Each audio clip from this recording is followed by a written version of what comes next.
में आपको केवीएस में ही टीचर बनना है, इसके बारे में आपको प्रेरणा कहाँ से मिली, कहाँ से मोटिवेशन मिला कि मुझे केवीएस में ही जाना है? उस टाइम तक मुझे कुछ नहीं पता था कि केंद्रीय विद्यालय क्या होता है। मतलब लोगों को आश्चर्य होगा पर मुझे नहीं पता था। वहाँ पे आपको जाने के बाद में सिर्फ पढ़ाना नहीं है, आपको सिखाना है चीज़ों को। पेपर होता है ऑब्जेक्टिव, उसके बाद इंटरव्यू, इन दोनों की जो पढ़ाई है उसकी अंडरस्टैंडिंग है, दोनों में क्या बेसिक अंतर होता है? इंटरव्यू में कभी भी वो आपका ज्ञान नहीं चेक करते हैं कि आप, क्योंकि ज्ञान तो आपका आप ऑलरेडी देख चुके हैं, पहले देख चुके हैं ना।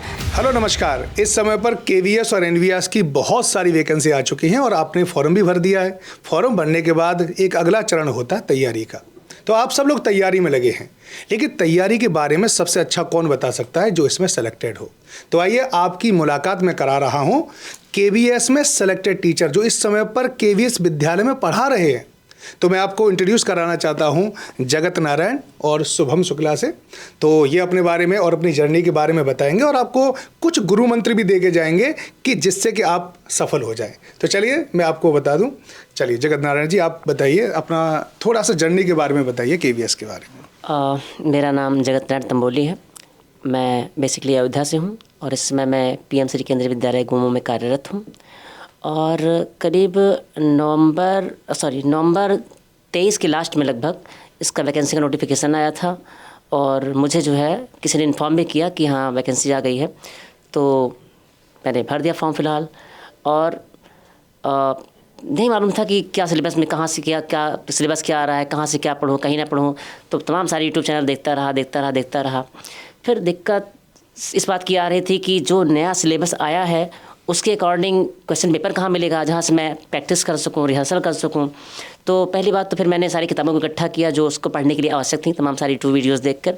और उसके बाद में फिर खोजते मुझे संयोग से एक दिन मिल गया ये टेक्स्ट बुक ऐप और जो है फिर मैंने उस पर अभ्यास करना शुरू किया। तो देखा कि उसके जो क्वेश्चंस हैं उसका लेवल बड़ा अच्छा है। उसके बाद में क्वेश्चन सॉल्व करने के बाद उनका जो हल आता है उसको ब्रीफली कायदे से एक्सप्लेन किया जाता है ना। उसमें और भी चीज़ें शामिल रहती हैं और उसमें अपनी आप परफॉर्मेंस देख सकते हो, उसमें क्या क्या कमी रहेगी उसको सुधार सकते हो, किन किन क्षेत्रों में आप कमज़ोर हो उसको ठीक कर सकते हो। तो मुझे ऐप बड़ा अच्छा लगा तो फिर मैंने उसका सब्सक्रिप्शन ले लिया। और आज मैं कहूँगा कि जो भी पैसा मैंने उसके सब्सक्रिप्शन में लगाया वो पैसा बिल्कुल पानी में नहीं गया, बल्कि उससे कई गुना बढ़कर जो है मुझे रिवार्ड के रूप में मिल गया और आज मैं केवी टीचर के रूप में आपके सामने उपस्थित हूँ। ओके, तो शुभम शुक्ला जी, आप बताइए कि केवीएस के बारे में, आपको केवीएस में ही टीचर बनना है, इसके बारे में आपको प्रेरणा कहाँ से मिली, कहाँ से मोटिवेशन मिला कि मुझे केवीएस में ही जाना है? थोड़ा सा अपनी जर्नी के बारे में, आपने कहाँ पढ़ाई करी थी, किस तरह से पढ़ाई करी थी, थोड़ा सा उसके बारे में बता सको बच्चों को। जी सर, सबसे पहले तो आपको बहुत बहुत धन्यवाद सर जो आपने हमें मौका दिया यहाँ पे कि जिससे मैं लोग अपने आने वाले जो हमारे टीचर्स हैं जो तैयारी कर रहे हैं उनकी कुछ हेल्प हो सके। और टेक्स्ट बुक्स की सारी टीम को बहुत बहुत धन्यवाद जिन्होंने हमें यहाँ बुलाया। मैं ग्रेजुएशन जो किया था मैंने वो दिल्ली यूनिवर्सिटी से किया है 2014 से 17 बैच। तो उस टाइम तक मुझे कुछ नहीं पता था कि केंद्रीय विद्यालय क्या होता है। मतलब लोगों को आश्चर्य होगा पर मुझे नहीं पता था। यूपी बोर्ड से हम थे तो ज़्यादा जानकारी नहीं थी इसके बारे में। पर जब यहाँ आए तो फिर बच्चे यहाँ नवोदय विद्यालय से, केंद्रीय विद्यालय से आए हुए थे और काफ़ी टैलेंटेड थे और ऑलराउंडर थे। मतलब किसी भी सेक्टर में उनको ले लो, काफ़ी ज़्यादा जानकार थे वो। तो एक मैम ने मुझे बोला कि शुक्ला तू केंद्रीय विद्यालय लायक है, उसकी तैयारी करना। तो मैंने कहा कैसा क्या है? तो उन्होंने मुझे बताया कि बस तैयारी करना शुरू करना, बाद में समझ में आएगा तेरे को। तो बाद में मुझे ये समझ में आया कि आवाज़ आती है शुक्ला शुक्ला शुक्ला है।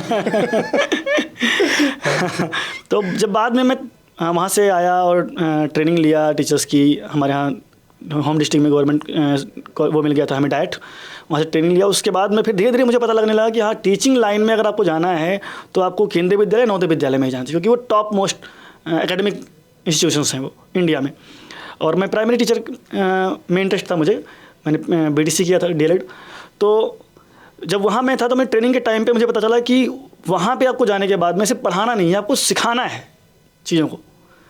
तो आपके अंदर बहुत सारी कलाएँ होनी चाहिए, जितनी कलाएँ आप सीख सकते हैं, स्किल्स वो आप सीखिए। जैसे हो गया आपको डांस आना चाहिए। सामान्य स्कूल जैसे आपने देखा होगा और केवीएस दोनों में, पता जब आपने एंटर किया, आपने स्कूल तो दोनों ही देखे होंगे, गए भी होंगे, तो जब आपके सिलेक्शन हुआ, सिलेक्शन के बाद जब केवीएस स्कूल में आपकी एंट्री हुई तो अंदर से कैसा फील आया था? देखिए वहाँ जाके तो ये फील हुआ, मैंने कॉन्टेक्चुअली पढ़ाया है केंद्रीय विद्यालय में सबसे पहले। तो नॉर्मल स्कूल और जो केंद्रीय विद्यालय, नवोदय विद्यालय स्कूल हैं, जनरली कहा जाता है कि केंद्रीय विद्यालय और नवोदय विद्यालय जो इंडियन एजुकेशन सिस्टम की ये लेबोरेटरी है, मतलब ये कुछ भी नया आता है तो यहीं पे सबसे पहले इसका यूज़ करके चेक किया जाता है कि क्या ये सही है या सही नहीं है। उसके बाद फिर स्टेट में या अदर स्कूल में जाता है। तो मैंने देखा क्या नाम है कि जो नॉर्मल स्कूल हैं अभी भी वो प्राचीन संस्कृति को अपना रखे हैं, वही टीचर सेंटर पुराना ढर्रा टीचिंग। हाँ, और जब इसमें आया तो मैंने देखा कि हाँ समय के साथ ही चल रहे हैं और कुछ कुछ चीज़ों में तो समय से काफ़ी आगे हैं। अब जैसे AI आया है तो हमारे केवी में सबसे पहले उसको अडॉप्ट किया और काफ़ी अच्छे लेवल पे अडॉप्ट किया, यहाँ तक कि 6 के बच्चों को भी। उसके बाद में स्किल्स प्रदान की जाती हैं, वहाँ पे ढेर सारी बैगलेस डेज होते हैं। मतलब NEP में जितना आपने देखा होगा, आपने जितना आप NEP में पढ़े हैं उतना सारी चीज़ें हमारे यहाँ इम्प्लीमेंट होती हैं। तो केबी में आने के बाद में आपको ये पता लग जाएगा कि आप जो मॉडर्न एजुकेशन सिस्टम है ना, उसमें आप कदम से कदम मिलाकर चल रहे हैं और हम उसमें सहयोग प्रदान कर पा रहे हैं, इसलिए बहुत ज़्यादा खुशी होती है। यानी जो आपने पढ़ा वही वहाँ पर इम्प्लीमेंटेशन करना होता है। अच्छा जगन नारायण जी, एक बात बताइए कि KVS ज्वाइन होने से पहले और KVS ज्वाइन होने के बाद आपकी लाइफ में क्या अंतर आया था? देखिए, पहले मैं प्राइवेट टीचिंग कर चुका हूँ फ़िलहाल 2 साल। तो पहले मुझे लगता था कि मतलब यद्यपि मैंने पढ़ रखा था फिर भी जो है मेरी जो टीचिंग करने का ढंग था वो टीचर सेंटर्ड था। ठीक है, सब कुछ मेरे ऊपर केंद्रित था, मैं ही बोलता रहता था, सब कुछ जो है बच्चे सुनते रहते थे। लेकिन केवी में आने के बाद में फिर जो है मैंने ना बच्चों को जो है शिक्षा केंद्र बनाया। ठीक है, और मैं केवल फैसिलिटेटर के रूप में उनके पीछे खड़ा रहा। ठीक है, तो मैं प्रश्नों के उत्तर कभी लिखवाता ही नहीं जल्दी से, मैं बच्चों से प्रश्नों के उत्तर निकलवाता हूँ, तमाम सारी एक्टिविटीज़ करवाता हूँ, जो भी बताता हूँ उनको रियल लाइफ से जोड़ता हूँ ताकि वो कोरिलेट कर सकें, है ना, उसको समझ सकें अच्छे से। तो लर्निंग बाय डूइंग, ये मतलब मैंने पढ़ रखा था लेकिन मैं अमल में नहीं लेके आया करता। तो यहाँ पे अमल में लाने का मौका मिला। ठीक है ना, और मौखिक रूप से समझाना, फिर जो है पीयर लर्निंग, टीचर को जो है स्टूडेंट को स्टूडेंट टीचर बनाना, और जो है ऑडियो विजुअल मीडिया का यूज़ करना, ये सब सारी चीज़ें मैंने केवी में आके यूज़ करना शुरू किया। ठीक है ना। ओके, ये बताइए कि सबसे ज़्यादा एक सवाल होता है कि हम कितने दिनों में तैयारी कर सकते हैं। तो एक KVS और KVS की तैयारी करने के लिए लगभग कितना समय चाहिए जिससे कि आपका पेपर भी निकल जाए, आपका इंटरव्यू भी हो जाए, डेमो टीचिंग भी हो जाए। तो इन सबको आपने सामंजस्य कैसे बिठाया, कोऑर्डिनेशन कैसे किया, तैयारी कैसे करी, उसके बारे में थोड़ा सा बताओ। मैं इतना ही कहना चाहूँगा कि KVS और NVS की तैयारी करने के लिए उतना ही समय चाहिए जितना समय केवी आपको दे रहा है, क्योंकि सिलेबस बिल्कुल नया है। हर एक व्यक्ति को उतना ही समय मिलेगा, सबके जीवन में 24 घंटे ही रहेंगे। आपकी स्ट्रेटजी है ना, आपके पास कितनी प्रतिभा है, कितनी योग्यता है, कितनी लगन है, कैसी आपकी स्ट्रेटजी है, और आप कौन सा प्लेटफॉर्म यूज़ कर रहे हो। ठीक है ना, जैसे मैंने आपको बताया था अभी टेक्स्ट बुक है ना, जिसके इंटरव्यू में आज मैं यहाँ उपस्थित हूँ। तो टेक्स्ट बुक जब मुझे मिला तो उसके अभ्यास करते करते, और हाँ एक बात मैं कहना ही भूल गया था, अभी एक चॉकलेट कंपनी का ऐड आया करता था, उनकी पंच लाइन थी कि थोड़ी सी पेट पूजा कभी भी कहीं भी, है ना। तो मैं टेक्स्ट बुक के बारे में कहना चाहूँगा, थोड़ी सी पढ़ाई कभी भी कहीं भी। और ये बात मैं बिल्कुल मना कर नहीं बोल रहा हूँ। मैं प्राइवेट स्कूल में पढ़ाया करता था तो बस से जाया करता था, एक हाथ से बस का खंभा पकड़ के दूसरे हाथ से मोबाइल में क्वेश्चन सॉल्व हो रहे हैं टेक्स्ट बुक के। लौटते वक्त जो है मैजिक पर बैठ के आया करता था, तो पीछे मैजिक पर बैठा हुआ हूँ, बैठे बैठे क्वेश्चन सॉल्व हो रहे हैं। ठीक है, और अगर मैं पढ़ाई के घंटों की बात करूं तो स्कूल से मैं करीब 3 साढ़े 3 बजे घर पहुंचता था, खाना वाना खा के 4 साढ़े 4 बजे तक खाना खा लेता था, आधे घंटे आराम करता था, 4:30 से मैं पढ़ना शुरू करता था। तो आई थिंक 5 घंटे जम के पढ़ना जो है एक विद्यार्थी के लिए पर्याप्त है। हाँ, लेकिन स्ट्रेटजी, रणनीति, और इसमें आपकी बहुत सहायता करता है टेक्स्ट बुक, क्योंकि इनका जो क्वेश्चन का पैटर्न होता है ना वो इतना सटीक बैठता है, जिसको मैं अनुभव भी कर चुका हूँ। जिस तरह से मैंने इनके दो जो है फुल टेस्ट सॉल्व किए, बिल्कुल सेम टाइप का क्वेश्चन पेपर एग्जाम में भी आया था। ठीक है ना, तो इसलिए जो मेरे अनुभव आधारित है मैं आपके साथ साझा कर रहा हूँ। टेक्स्ट बुक जो है ना, जो अब तक मैंने देखा वो बेहतरीन ऐप है। और भाई हर व्यक्ति जो है अपना वही ज्ञान साझा करता है जो उसने अनुभव किया है। तो भाई मेरे अकॉर्डिंग मैंने जो अनुभव किया, टेक्स्ट बुक जो है बेस्ट ऐप है, और मैं हर आदमी को ये रिकमेंड करता हूँ, प्रीफर करता हूँ। अच्छा सोम जी, आप एक बात बताइए कि तैयारी करने में जैसे कि टेस्ट की भूमिका, क्योंकि टेक्स्ट बुक लाइव क्लास भी देता है, उनकी भूमिका क्या रहती है? बच्चों को कब से तैयारी करनी चाहिए, लाइव क्लास कैसे लेनी चाहिए, उनके बारे में कुछ प्लान बता सको, कुछ स्ट्रेटजी बता सको तो आप बता सकते हैं इसके बारे में। बहुत बहुत धन्यवाद आपका। ये क्वेश्चंस मुझसे भी काफ़ी बच्चों ने पूछा है, क्योंकि जो सोशल मीडिया पे जुड़े हुए हैं, इंस्टाग्राम, फेसबुक पे, कहीं ना कहीं वो क्वेश्चंस करते रहते हैं, क्योंकि उनको लगता है कि ये अभी रनिंग होकर के आए हैं तो इनके पास अच्छी स्ट्रेटजी होगी। तो मैं सभी को बताना चाहूँगा कि आप लोग ध्यान से सुनिएगा। मैं कुछ स्ट्रेटजी बताऊँगा कि अगर मैं तैयारी कर रहा होता अभी तो मैं क्या करता। सबसे पहले तो आपको पेपर का पैटर्न चेक करना है कि मतलब अभी पुराने पेपर तो आपके पास है नहीं, पर आपको ये चेक करना है कि इस बार सिलेबस एकदम से चेंज हुआ है और ये सिलेबस केंद्रीय विद्यालय, नवोदय विद्यालय या किसी और एग्जाम में है क्या इसके पहले से एग्जाम्स हुए थे या नहीं हुए थे। तो जब आप मेहनत करेंगे, इस पर रिसर्च करेंगे, तो आपको मिलेगा कि जैसे कि और जो नॉन टीचिंग स्टाफ होते हैं उनका पेपर का जो प्री का हमारा इस बार सिलेबस आया है वो सिलेबस तकरीबन मैचिंग है। तो पहला तो आपको की कॉन्सेप्ट ये है कि आपको क्वेश्चंस के जो पकड़ने हैं कि क्वेश्चन का लेवल क्या है, वो एक बार आप जैसे कि जितने क्वेश्चंस हैं उसको एक बार चेक करके अपने आप को देख सकते हैं कि हाँ ये चीज़ें आती हैं प्रीवियस ईयर पेपर की बात, प्रीवियस ईयर पेपर्स में। यानी पहला पॉइंट तो आपका ये है। दूसरा कि जैसे मैंने बोला कि एनसीईआरटी 3rd से 5th तक तो आपको अगर प्राइमरी में पीआरटी करना है, 3rd to 5th आपको कम से कम एक हफ्ते के अंदर, ये मैं टारगेट दे रहा हूँ कि अगर आप खुद से ये टारगेट लीजिए, अगर आप एक हफ्ते के अंदर क्लास 3rd से 5th तक की एनसीईआरटी की बुक को आप सरसरी निगाह से पढ़ ले रहे हैं तो मैं वादा करता हूँ 70% आपका चांस है कि आप केबी में आ जाएंगे। तो आपको एनसीईआरटी की बुक्स पढ़नी है, बहुत डीप नहीं जाना है क्योंकि टाइम ज़्यादा आपके पास नहीं है, लेकिन सिर्फ 5th तक ही नहीं पढ़नी है। क्वेश्चन जो आपके आएंगे वो 5th से लेकर के और आपके 10th तक आएंगे, क्योंकि स्टैंडर्ड लेवल बनाएंगे पेपर का, इतना डाउन नहीं करेंगे, पर बेसिक से लेकर 10 तक की बुक पढ़ रहे हैं। जी हाँ, लेकिन बेसिक जो आपका क्लियर करेगा वो 3rd to 5th करेगा। इस बार EBS की यानी TWAU के नाम से नई बुक्स आई हैं, PRT वाले उसको ध्यान से सुन लें। उसमें इस बार GK आपका अलग पोर्शन दिया हुआ है, उसको ज़रूर पढ़िए। उसमें इतने नए नए फैक्ट्स दिए गए हैं, अभी लेटेस्ट फैक्ट दिए गए हैं, और मुझे पूरा विश्वास है कि क्वेश्चन उससे आएंगे जरूर। उसमें बहुत अच्छी अच्छी जानकारियाँ सर जो हमें अभी नहीं पता जब तक हम पढ़ाते नहीं बच्चों को। अब जब पढ़ाना शुरू किए हैं तो हमें पता चल रही है कि हाँ ये जानकारियाँ हैं। तो एक बार आप उसको गो थ्रू उससे होइए। और इंग्लिश जैसे आई, इंग्लिश में आप एक बार पढ़िए तो उसमें आपको वर्ड्स मिल जाएंगे जो आपको वहाँ आ सकता है। प्रीपोजिशन हो गया आपका, टेंस के सीधा डायरेक्ट क्वेश्चन आ सकते हैं। तो इसके लिए आपको रिसर्च करना पड़ेगा। तो आप ये करने के बाद में किसी को अच्छे से गुरु को सेलेक्ट करिए। अब वो सुपर कोचिंग भी हो सकता है टेक्स्ट बुक का, अगर आपको उसमें मज़ा आ रहा है आप जाकर के उनके चैनल पर देख लीजिए। अगर मज़ा आ रहा है तो उसमें करिए, जहाँ मज़ा आ रहा है वहाँ करिए। हाँ, टेस्ट सीरीज आपको लेना पड़ेगा, और मेरे हिसाब से मैंने टेस्ट सीरीज जो ली थी, मैं इसीलिए रिकमेंड कर रहा हूँ कि मैंने लिया था टेक्स्ट बुक की। उसमें आपको जब आप दो एक टेस्ट दे लोगे ना, फिर आपको समझ में आने लगा कि हाँ क्या कमजोरी है मेरी और क्या मेरा स्ट्रेंथ है। तो स्ट्रेंथ पे थोड़ा कम वर्क करना है और कमजोरी पे ज़्यादा वर्क करना है। और इसके बाद में सिलेबस आपको पूरा याद होना चाहिए। आप एक सिलेबस लीजिए, उसकी फ़ोटो कॉपी करा के, और जहाँ भी पढ़ने बैठ रहे हैं आप उसको पेस्ट कर दीजिए। मैंने ये किया था। अब आपको हाईलाइटर लेना है। आज टॉपिक मैंने सेलेक्ट किया, 5 टॉपिक हमको कंप्लीट करना है, उसके बाद टेस्ट देना है। मैंने 5 टॉपिक कंप्लीट कर लिया, उसके बाद उसको हाईलाइट कर दिया कि भाई साहब अब आप ज़िंदगी में हमारे हाईलाइट हो गए। अब टेस्ट दूंगा तो मैं अपने आप को चेक करूँगा कि मैं कितने लेवल पे हूँ, और ये टेक्स्ट बुक पे आपका बहुत बड़ा काम करेगा इसमें। कुछ स्टूडेंट ऐसे भी हैं जो बिल्कुल नई नई तैयारी करेंगे। अब सारी किताबों से पढ़ना थोड़ा सा मुश्किल हो जाता है। तो उसमें क्या है कि उन्होंने टेस्ट दिया, टेस्ट में कुछ चीज़ समझ में नहीं आ रही है तो उसको नोट कर लिया। अब उसके लिए एक क्लास देखना उनके लिए काफ़ी ज़रूरी होता है। तो जो टेक्स्ट बुक लाइव क्लास देता है, उस लाइव क्लास की क्या भूमिका रही है सिलेक्शन में? देखिए, जो क्वेश्चन, जो संस्था क्वेश्चन इतने अच्छे बना रही है, अब आप उसके कंटेंट की क्वालिटी क्या है अब मुझे बताने की जरूरत ही नहीं है, क्योंकि कंटेंट की क्वालिटी भी तो वहीं से आ रही है। जब टेस्ट इतनी अच्छे हैं तो कंटेंट क्वालिटी अच्छी है। तो आप लोग बिल्कुल जाकर के विजिट करिए, एक बार विजिट करके देखिए। आपको अगर समझ में आ रहा है तो बहुत अच्छी बात है, क्योंकि आपको कहीं ना कहीं सपोर्ट तो चाहिए, क्योंकि अब टाइम नहीं है कि आप बुक्स से पूरा पढ़ पाएंगे, आपके पास टाइम बिल्कुल नहीं है। इसीलिए मैंने 1 हफ्ते का टाइम दिया था कि ज़्यादा टाइम आपको इसमें वेस्ट नहीं करना है, आपका सिर्फ माइंड मेकअप हो जाए एनसीईआरटी बेस्ड पे, क्योंकि क्वेश्चंस वैसे आने वाले हैं। और जब आप इंग्लिश में पढ़ेंगे तो आपका ब्रेन जो होगा वो धीरे धीरे उस चीज़ को एक्सेप्ट करने लगेगा। खासकर जो नॉन इंग्लिश मीडियम बोर्ड्स के बच्चे हैं, जैसे मैं खुद यूपी बोर्ड का था और MP बोर्ड, जो और सारे बोर्ड्स हैं, उनके लिए मैं बताना चाहता हूँ कि आपको इंग्लिश से डरना नहीं है, बस एक चैलेंज लेना है। और हम यूपी बोर्ड वाले या हिंदी मीडियम वाले या अदर लैंग्वेज वाले चैलेंज बहुत अच्छे से एक्सेप्ट करते हैं। तो इसको चैलेंज लो और रेगुलर बेसिस पे आप काम करो। अच्छा जगन नारायण जी, आप बताइए कि किसी भी एग्ज़ाम की तैयारी करने के लिए जो आप अपने आप नोट्स तैयार करते हैं, जिन्हें शॉर्ट्स नोट्स कहते हैं, उनकी भूमिका क्या रहती है आपके एग्ज़ाम में और आपके सिलेक्शन में? भाई, नोट्स तैयार करना बहुत आवश्यक होता है वास्तव में ना, क्योंकि आप सरसरी निगाह से एक बार उनको देखते रहोगे तो देखते देखते देखते देखते धीरे धीरे आपको याद हो जाएंगे। और हाँ भाई, आप खुद जो है नोट्स तैयार करोगे उसमें समय बहुत लगेगा।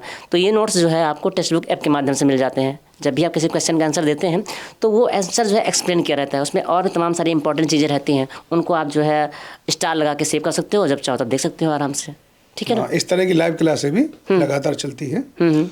और जब आप आपका जैसे कि सिलेक्शन हो गया, उसके बाद आपको डेमो के लिए बुलाया गया, डेमो टीचिंग जो होती है, आपका इंटरव्यू सेक्शन जो चलता है, इंटरव्यू सेक्शन से रिलेटेड अगर आपको कोई इन्फॉर्मेशन साझा करनी है स्टूडेंट के, काफ़ी डर लगता है लोगों को कि इंटरव्यू कैसे होगा। ये बड़ा एक हुआ टाइप का होता है कि इंटरव्यू हम कैसे करेंगे, क्योंकि लिखना आसान है, वो आपने बैठ के लिखोगे, लेकिन वहाँ पर अपने आप को रिप्रेजेंट करना है। तो आपको जो पेपर होता है ऑब्जेक्टिव, उसके बाद इंटरव्यू, इन दोनों की जो पढ़ाई है, उसकी अंडरस्टैंडिंग है, दोनों में क्या बेसिक अंतर होता है, उसके बारे में थोड़ा सा बताइए। देखिए, इंटरव्यू के बारे में ये कहना चाहूँगा, इंटरव्यू में कभी भी वो आपका ज्ञान नहीं चेक करते हैं कि आप, क्योंकि ज्ञान तो आपका आप ऑलरेडी देख चुके हैं, पहले देख चुके हैं ना, रिटन एग्जाम में वो आपका ज्ञान देख चुके हैं, तो ज्ञान नहीं देखना चाहते हैं, वो देखना चाहते हैं आपका आंतरिक पक्ष, आपका इनर साइड, कि how will you deal hard situations, how will you deal students, और कैसे आप जो है तमाम सारी परिस्थितियों को टैकल करोगे, कैसे कमज़ोर बच्चों को समझाओगे, पढ़ाओगे,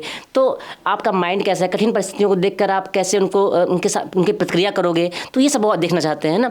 तो कुल मिला के पहली बात तो ये है कि हर आदमी का आत्मविश्वास इतना अच्छा नहीं होता है। बहुत सारे व्यक्ति डर जाते हैं कि हाँ नए नए लोग होंगे, पता नहीं कैसे क्वेश्चन करें, मैं उत्तर दे पाऊँ कि ना दे पाऊँ, तो हड़बड़ाहट तो होती है। लेकिन मैं अपने अनुभव को साझा करना चाहूँगा कि जब मैं अंदर गया तो जो केवी के टीचर्स होते हैं वो वास्तव में इतने सपोर्टिव होते हैं कि मैं क्या ही कहूँ। उन्होंने मुझे बहुत लाइट फील करवाया, और मतलब मुझसे ज़्यादातर जो क्वेश्चन पूछे गए थे वो टीचिंग साइकोलॉजी के थे। अच्छा, मतलब सबसे पहला क्वेश्चन याद हो तो क्या पूछा गया था आपसे जैसे आप पहुँचे अंदर? सबसे पहले तो अगर मैं कोई क्वेश्चन नहीं पूछा गया, सबसे पहले उन्होंने कहा कि आपका ही हम इंतजार कर रहे हैं, देखिए आपके आने से मौसम कितना सुहावना हो गया है, और आपको जो है हमारे शिविर के पीछे आभा मंडल दिखाई पड़ रहा होगा। तो बैठते ही पहला प्रश्न पूछा गया था कि सपोज दैट आप किसी स्कूल में टीचर हैं और कोई बच्चा है आपकी कक्षा में जो हमेशा दूसरे बच्चों के टिफिन चुरा कर खा जाता है, तो आप इस परिस्थिति को कैसे हैंडल करेंगे? तो यानी ऐसे अनुभव जन्य, यानी जो आपके आसपास जो घटित हो रहा है। अच्छा, आपको कुछ इंटरव्यू के बारे में याद हो कि क्या पूछा गया था, आप थोड़ा सा बताएं हमारे स्टूडेंट को। सर सबसे पहले तो मैं ये बताऊंगा कि मैंने इंटरव्यू की तैयारी की थी वो कहीं अलग से नहीं की थी, क्योंकि मैं कॉन्ट्रेक्चुअल काम कर चुका था। तो मेरे पास काफ़ी ज़्यादा उसके बारे में अनुभव हो चुका था। और मैं आप लोगों को बताना चाहता हूँ कि कॉन्ट्रेक्चुअल का इंटरव्यू इस बार जरूर दीजिएगा, जितने लोग सेलेक्ट हो रहे हैं उनको जरूर दीजिएगा, उसका बहुत फ़ायदा मिलता है। आप इसलिए नहीं दीजिएगा कि आपका सिलेक्शन होगा, आपको एक्सपीरियंस बड़ा अच्छा होगा। और मैं इतना भी कहता हूँ कि कॉन्ट्रेक्चुअल का जो इंटरव्यू होता है वो बहुत टफ होता है कंपेरिजन टू जो मेन इंटरव्यू होता है। तो आप वहाँ से गुजर के आएंगे तो आपको चीज़ें पता लगेंगी। दूसरी बात, इसके बारे में क्योंकि मैं PRT हूँ तो मैं इसके बारे में थोड़ा बताऊँगा एलोबरेट करके कि इंटरव्यू की तैयारी कैसे करनी है। इसमें डरना बिल्कुल नहीं है। जो सबसे मेन वर्क काम आपका है वो है आपका प्री और मेंस। इस बार सबसे मेन काम है, आप प्री मेंस निकाल लेंगे ना तो आपके पास नॉलेज काफ़ी अच्छी हो जाएगी। तो वो नॉलेज नहीं चेक करेंगे, स्किल चेक करेंगे, क्योंकि एज अ PRT टीचर आपसे वो नॉलेज उतना एक्सपेक्ट नहीं कर रहे हैं जितना स्किल एक्सपेक्ट कर रहे हैं वो, कि आप किसी भी चीज़ को, मान लो कोई नई चीज़ आ गई तो आप उसको कितने माइन्यूट लेवल पर बच्चों को आसानी से समझा सकते हैं, तो वो आपकी स्किल चेक करेंगे। दूसरी बात, बच्चों का मूड नहीं है तो आपके पास क्या कोई नई स्किल है जिसके दम पर आप उनको थोड़ा फन दे सकते हैं, जैसे कि आपके पास सिंगिंग है, कॉमेडी है, आर्ट है, या मतलब नॉन टीचिंग, जो आपके टीचिंग के अलावा क्या कोई ऐसी चीज़ें हैं जो आप बच्चों को दे सकते हो। और ये इंटरव्यू में आपका बहुत बड़ा साथ देने वाली है। मैं जितने लोगों को बताना चाहता हूँ, मैं जितने लोग मेंस और प्री और मेंस क्लियर करेंगे उसके बाद में अपने पोर्टफोलियो में ये जरूर लिखिएगा कि जैसे मैंने अपने पोर्टफोलियो में लिखा था कि I can teach anything with the help of my singing skills. मैं कुछ भी पढ़ा सकता हूँ अपने गाने के स्किल से। और उन्होंने चेक किया था, बाकी चीज़ें आपको वो देखेंगे ही नहीं, क्योंकि आप वो स्टेप क्रॉस करके आ चुके हो कि जो क्वेश्चंस आपने कंप्लीट कर लिए हैं, नॉलेज। अब वो परफॉर्मेंस देखते हैं आपका कि आप कितने अच्छे एक्टर हो, मतलब कितनी अच्छी परफॉर्मेंस आप दे सकते हो। तो वहाँ परफॉर्मेंस चेक करने के लिए आपकी ब्रेन चेक करते हैं वो कि अचानक, अच्छा मैं उठा, उन्होंने मुझसे पूछा कि आपने लिख रखा है आई जो मेंशन कि आप कुछ भी पढ़ा सकते हैं इंग्लिश में मैं गा करके। मैंने कहा yes sir, are you sure? Sure sir, बिल्कुल। अच्छा तो कुछ पढ़ा के दिखाइए। तो मैंने उनको, क्योंकि उन्होंने श्योर पूछा था, तो मैंने जस्ट तुरंत क्वेश्चन पूछा कि सर सब्जेक्ट, क्योंकि अगर मैं तुरंत शुरू कर देता तो ये मन में कहीं ना कहीं ये आ जाता कि मैं तैयार करके आया हूँ। हाँ बिल्कुल। और जब मैंने लिख रखा है कि भाई साहब मैं कुछ भी पढ़ा सकता हूँ आपको गा करके, तो उनसे मैंने क्वेश्चन पूछा। मैंने उनसे पूछा सर सब्जेक्ट, तो बोले एज यू विश। मैंने कहा कि क्लास, बोले एज यू विश। मैंने कहा ठीक है, फिर अपनी पिच पे खेलना है मुझे। कोशिश यही करना है जो अपनी स्ट्रेंथ है इंटरव्यू को उसी पे उनको बुला के लाना है। अब वो किसी भी तरीके से आपको लेके आना है, क्योंकि जैसे आप अपनी पिच पे लाएंगे ना, फिर आप जैसे मन करें उनको 6 मारें 4 मारें, आपके ऊपर डिपेंड कर रहा है। फिर मैंने मैथ्स पढ़ाया, और वो बचपन में कहानी सबने सुन रखी थी, वो बंदर वाली, बंदर और बिल्ली, जो दो बिल्लियाँ लड़ाई कर रही थी रोटी खाने के लिए, आपस में बांटने के लिए, और बंदर आया सारा खा गया। तो मैंने उसको गा करके पढ़ाया और लास्ट में बताया कि this is the concept is sharing for caring, और रिफ्रैक्शन का कॉन्सेप्ट था, और बहुत खुश हुए वो लोग। तो ऐसे वो आपकी स्किल चेक करेंगे। बाकी आखिरी क्वेश्चन आपसे ये है, हाँ सर, कि इंटरव्यू जब आपका चल रहा है तो कभी कभी क्या होता है कि जो इंटरव्यू लेते हैं उनके चेहरे के एक्सप्रेशन बदलते रहते हैं, तो उनसे कैसे तालमेल बैठाया जाए? क्योंकि बहुत कभी डर लगने लग जाता है अगर बहुत हार्ड का इंटरव्यू ले रहे हैं, तो ऐसा भी कुछ होता है? ये बहुत अच्छा क्वेश्चन आपका है। उसमें सारे टीचर्स ही नहीं होते हैं, उसमें आपको अलग अलग विशेषज्ञ होते हैं, स्पेशलिस्ट होते हैं। उसमें कुछ साइकोलॉजिकल जो स्पेशलिस्ट होते हैं वो आपके फेस रीडिंग करते हैं कि जो आप बता रहे हो सही बता रहे हो, झूठ बता रहे हो। इंटरव्यू का मेन रीज़न यही है कि आप रट्टा मार कॉन्फिडेंस से बता रहे हो। वो इंटरव्यू इसीलिए हो रहा है, बाकी और जगह नहीं हो रहा है। हमारे यहाँ इंटरव्यू इसीलिए हो रहा है कि कहीं आप पढ़ने में बहुत अच्छे हो, क्या आप पढ़ाने में अच्छे हो? बिल्कुल। पढ़ना और पढ़ाना दो अलग विधा है, ये दोनों अलग अलग चीज़ें हैं। आप एक अच्छे टीचर, एक अच्छे स्टूडेंट बन सकते हो, अच्छे टीचर नहीं बन सकते हो। और आप एक अच्छे टीचर हो और अच्छे स्टूडेंट नहीं थे आप, ये आपने रियल लाइफ में भी देखा होगा। खान सर हमारे एक हैं, वो खुद बोलते हैं कि मैं बचपन में कैसा था, पीछे क्या करता था, मैं पढ़ाई कैसी थी, आज मुझे लगता है कि कितने अच्छे बड़े से बड़े टॉपिक को, यहाँ तक कि उनके टॉपिक्स बूढ़ जो हमारे गांव में होते हैं वो भी अच्छे से जान जाते हैं, क्योंकि उनकी स्किल बड़ी अच्छी है। तो वो स्किल आपको वहाँ देखेंगे कि आपके स्किल अंदर क्या है, तो उनका चेहरे का एक्सप्रेशन आपको मैटर नहीं करता। आप उसी कॉन्फिडेंस से एग्जाम उनको सवाल दीजिए और ध्यान देना है, जिसने क्वेश्चन पूछा सिर्फ उसी क्वेश्चन मैं आपको देख रहा हूँ, सिर्फ ऐसा नहीं करना है। इससे क्या हो रहा है कि मेरा कॉन्फिडेंस लूजर है। अब क्योंकि यहाँ पर हमारा पॉडकास्ट चल रहा है तो हमारा ठीक है, वहाँ पे पूरी टीम बैठती है, 5 या 6 की टीम बैठती है, और जैसे आपने एक क्वेश्चन का जवाब देना ही चाहा, आधा कंप्लीट किया कि दूसरा क्वेश्चन आ जाता है। जैसे मेरा पहला क्वेश्चन जवाब आपने आंखों में आंखें डाल के हाँ दिया बिल्कुल, था? जैसे उन्होंने मेरा पहला क्वेश्चन, क्योंकि मैं पढ़ा रखा था और मैंने बाकायदा पूरा क्या क्या एक्टिविटी करवाई थी उस विद्यालय में, केंद्रीय विद्यालय जहाँ मैंने पढ़ाया था, कॉन्टेक्चुअल क्या इनिशिएटिव लिया, पूरा फोटो लेकर के उसकी बड़ा अच्छे से मैं आपकी हेल्प भी कर दूंगा बाद में, आपसे भी जिसको भी चाहिए होगा इसमें मैं अच्छे से हेल्प करूँगा। इंटरव्यू में सर से उस टाइम पर मिल लिया जाएगा। तो क्या था उसमें मैंने पूरा पोर्टफोलियो बनाया था अपना, अच्छे से पोर्टफोलियो सबको बनाना है। अगर आपने दिखा दिया पोर्टफोलियो अपना, 99% चांस आपका हो जाएगा।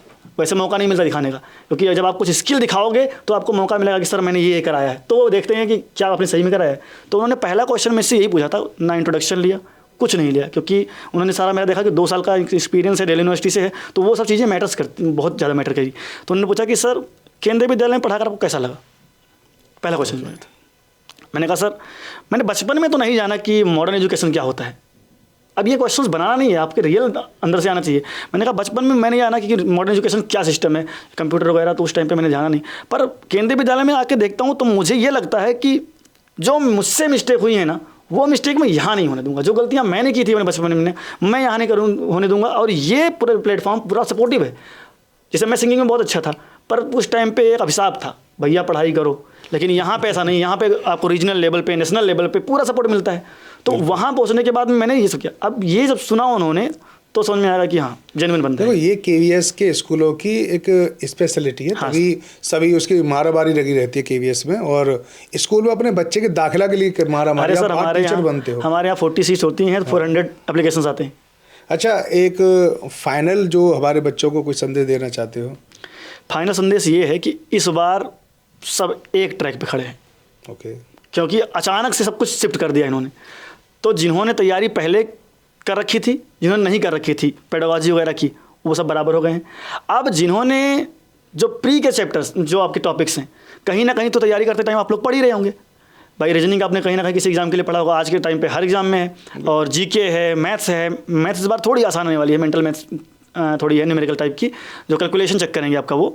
और इंग्लिश, ये सब आप हर जगह पढ़ रहे हो।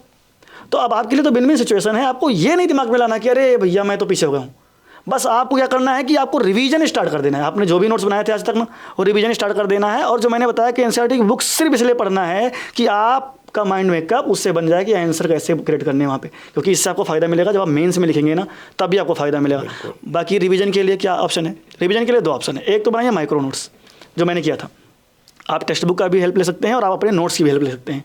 मैंने नोट्स बनाया था स्टार्टिंग में, तो जैसे मेरा एग्जाम 15 दिन बचा, फिर मैंने उस बुक जो मैंने बड़ा नोट्स बनाया था, क्योंकि वो बड़ा नोट्स बनता है भाई, पूरा बनेगा, उसको मैंने रखा और उसमें से टारगेट बनाया कि आज एक दिन में मुझे एक चैप्टर का माइक्रो नोट्स बनाना है। Micro notes in the sense कि 2 से 3 पेज का, वो की पॉइंट्स कि जो मुझे याद नहीं है, जो मुझे याद है उसको फिर छूना नहीं है। कि अगर मैंगो में आम होता है तो मैंगो में आम नहीं पढ़ना आप ज़िंदगी में, कंपटीशन में, उसके अलावा जाना है। पर कॉन्फिडेंस होना चाहिए, ये नहीं कि भूल जा रहे हो, नहीं पढ़ रहे हो।